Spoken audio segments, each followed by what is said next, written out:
keeper of shadows. I have always loved silence. It has been my faithful companion for the 20 years I have worked as a night watchman at this cemetery. Here, among the cold stones and forgotten graves, life stands still. People come during the day, weep, bring flowers, but at night, this place belongs only to the wind and to those who never leave.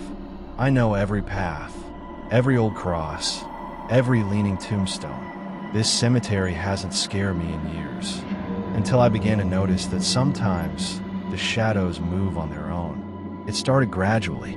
At first, just a faint feeling of being watched.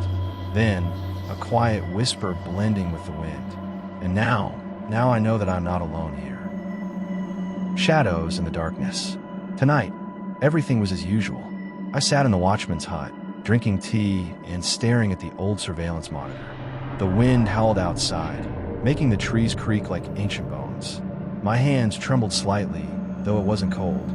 I glanced at the screen. The cemetery, bathed in the dim glow of streetlights, looked even more lifeless. But something made me hold my breath. Movement. I squinted, trying to make sense of it. A stray cat? Wind rustling the branches? No, a shadow. Tall, motionless, standing between the graves. I was sure it hadn't been there before. I rubbed my eyes, convincing myself it was just a trick of the light. But when I looked again, the shadow was closer. Closer to the hut. Closer to me. A whisper in the silence. My throat went dry. I switched off the monitor, grabbed my flashlight, and stepped outside. The air was cold, damp. The wind had died down. Even the leaves on the trees no longer rustled. The only sound was the crunch of gravel under my boots. I moved through the graves, sweeping the flashlight beam across the headstones. My heartbeat was louder than I wanted it to be. And then, I heard it. Chill. A slow, dragging whisper. I froze. It didn't stop. It was everywhere. Like an echo. Like breath against the back of my neck. Our team. I spun around. The flashlight trembled in my hands. In front of me, rows of tombstones. Not a single living soul. But the shadows on the headstones moved. I took a step back.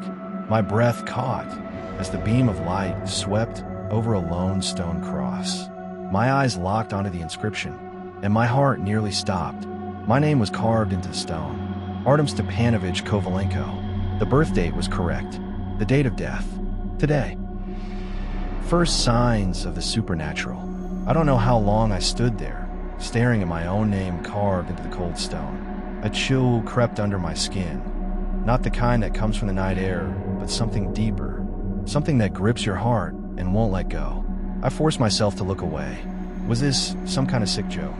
But who would do this? I've worked here for 20 years. No one comes here at night. No one but me. The flashlight in my hand trembled, and that's when I saw it. The shadows on the graves, they were moving. Not like they should, swaying with the wind or shifting with the flicker of light. They slithered, stretched, changing shape, like living things crawling over the stone. A whisper brushed against my ear. You weren't supposed to see this. My heart slammed into my ribs. I spun around, nothing. But the air had changed. It was thick, heavy, pressing down on me as if the cemetery itself wanted to hold me in place. I took a step back. My flashlight flickered, the beam jumping across the ground, casting jagged shadows across the tombstones. And then they appeared. Figures. Faint, almost transparent. First one, standing near an old oak tree. Then another, farther between the graves. They stood motionless, watching. I couldn't make out their faces, but I knew they could see me. The whispering grew louder. A chorus of voices, tangled together in a ghostly murmur, filled my head. Help us. You must. You are ours. I couldn't stay there any longer. I turned and walked quickly, too quickly. The shadows around me seemed to thicken, as if the cemetery itself didn't want to let me go. My footsteps grew faster. I didn't look to the sides. I knew that if I saw their faces, it would all be over. I burst into the watchman's hut and slammed the door shut behind me. My breath was ragged, my hand shaking as I leaned against the wall, trying to steady myself. Outside, there was nothing but silence. But when I glanced at the monitor, the shadow stood right outside the door. The shadow among the graves. I sat in the watchman's hut, breathing heavily, trying to calm down. But my heart was still pounding like a caged animal. The surveillance monitor flickered, the image distorted, as if something was interfering with the signal. But even through the static, I could see it. The shadow. It stood right outside my door. Tall, unnaturally thin, completely motionless. Its face, if it had one, was swallowed by the darkness. I could feel it watching me. Slowly, I reached under the table, my fingers wrapping around the cold metal of my shotgun. The weight of it brought a small sense of control. I didn't know what this was. A hallucination? A trick of the light? Or something much worse? Then, the whisper returned. This time, it was inside the hut. Come out. The air turned ice cold. The window fogged up, and right in front of my eyes, letters began to form in the condensation. You are not alone. I stopped breathing. Something had changed. When I looked back at the monitor, the shadow was gone. I stood up, gripping the shotgun tightly, and stepped into the night. Among the graves, the air was heavy, frozen in eerie stillness. I moved forward cautiously, my flashlight cutting through the darkness. The graves stretched endlessly, silent witnesses to whatever was happening. A gnawing sense of dread crept into my mind. A soft rustling sound carried through the air. I snapped the flashlight to the right, and there it was, standing among the graves. Motionless, tall, thin, unnatural. I couldn't see its face, but I could feel its stare. Cold dread washed over me. I tightened my grip on the shotgun and took a step back. The figure shifted forward, not walking, not stepping, just suddenly closer. My heart skipped a beat. I raised the gun, aiming straight at it. Who are you? My voice cracked. Silence. Then, from somewhere deep within the cemetery, from the darkness beyond the graves, laughter. Low, slow, inhuman. It echoed from every direction. I didn't hesitate any longer. I turned and walked back, keeping my flashlight locked onto the figure. It didn't move, but as I reached the hut and shut the door behind me, I knew one thing for sure. This wasn't over. The witch's ritual. I couldn't sleep. I sat in the watchman's hut, gripping my shotgun, my eyes fixed on the flickering screens of the surveillance monitors. The cemetery seemed frozen. No movement, no shadows. But that didn't bring me any comfort, because I felt it. Something was still here. The clock read 3 a.m. when I saw it. At the farthest edge of the cemetery, where the old mausoleums were covered in moss and sinking into the earth, a light flickered. I stood up, my chest tightening. Fire. Weak, flickering. A flame that shouldn't be there. I turned off the hut's light, grabbed my flashlight and shotgun, and stepped into the night. Fire in the darkness. I moved slowly, my footsteps sounding too loud in the suffocating silence. The flames danced between the graves. I stopped behind an old tree and peeked out. Witches. 6 of them. They stood in a circle, dressed in black, their hoods hiding their faces. Candles flickered at their feet, and in the center, bound and still, lay a black goat. Their whispers wove together into a haunting chant. I couldn't understand the words, but they made the hair on my neck stand on end. I should have left, pretended I saw nothing, but something held me there. I stayed, and I made a mistake. He sees us. In an instant, everything stopped. The chanting ceased. The candles wavered.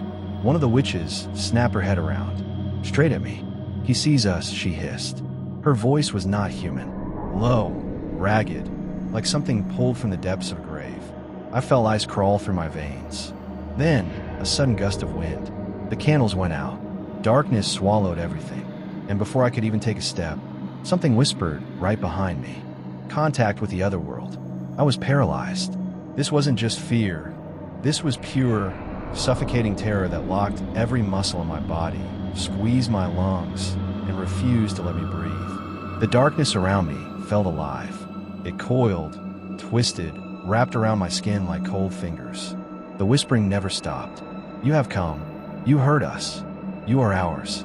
The voices weren't loud. They echoed directly inside my head, filling every corner of my mind, merging into a stream of words I couldn't understand. I tightened my grip on the shotgun. My fingers were so numb I could barely feel the metal. And then, in the pitch-black void, they appeared. Figures. Faint, ghostly, barely visible in the weak moonlight. They were rising from the graves. Dozens of them. Men, Women, children, all of them were dead. I could see it in their eyes, empty as the void itself. I wanted to move back, but my legs wouldn't obey. Then, one of them stepped forward. A woman, thin, wearing a tattered, decayed dress. Her face was pale, too pale, and her eyes. She had no eyes, only black, endless pits. She raised a skeletal hand and touched my forehead. The world exploded in white light. The world of the dead. I was falling. The darkness vanished, and I felt myself plunging into nothingness. Wind tore through my body, though there was nothing around me. Then, everything shifted. I was standing in a cemetery, but it was different. The sky was black, completely devoid of stars, and the air trembled, as if this place had been ripped from reality itself. And the souls, they were everywhere. Hundreds of ghostly figures standing among the graves, watching me, waiting. The woman who had touched me spoke, not with words, but directly into my mind. "You are our keeper. You must hear us." I wanted to ask what that meant, but my throat refused to form words. "They won't let us go. They have bound us here." I knew who she meant. The witches. The dead could not find peace. Something was keeping them trapped, refusing to let them leave this world. The ground beneath me began to tremble. The figures started to fade, swallowed by the darkness.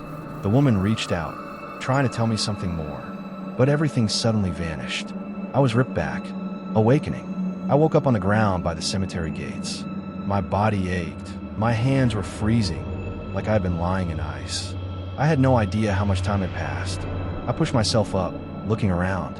The cemetery looked normal. No ghosts, no witches. Only a single letter lying on the table inside the watchman's hut. Old, yellowed with time, and it was addressed to me. Now I understood. I was no longer just a watchman. I could hear the dead, and they would not leave me. I sat in the watchman's hut, my hands still trembling from everything that had happened. In front of me lay an old, yellowed letter. It looked ancient, far too old. But what disturbed me the most was that it was addressed to me. Slowly, I unfolded it.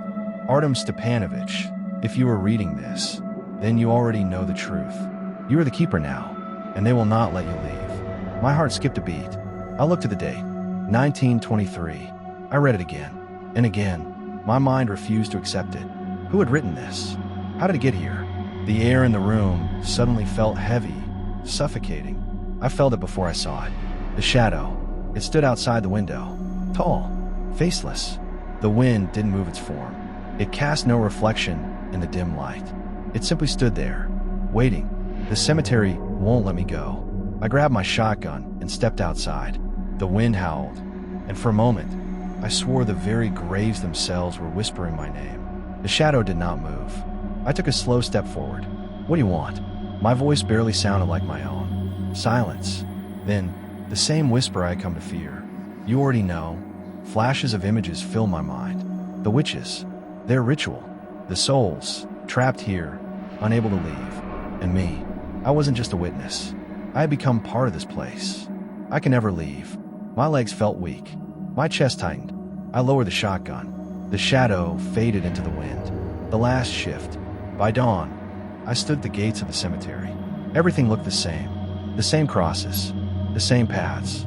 But now, I could see them. The souls. They no longer hid from me. They stood among the graves, whispering their stories.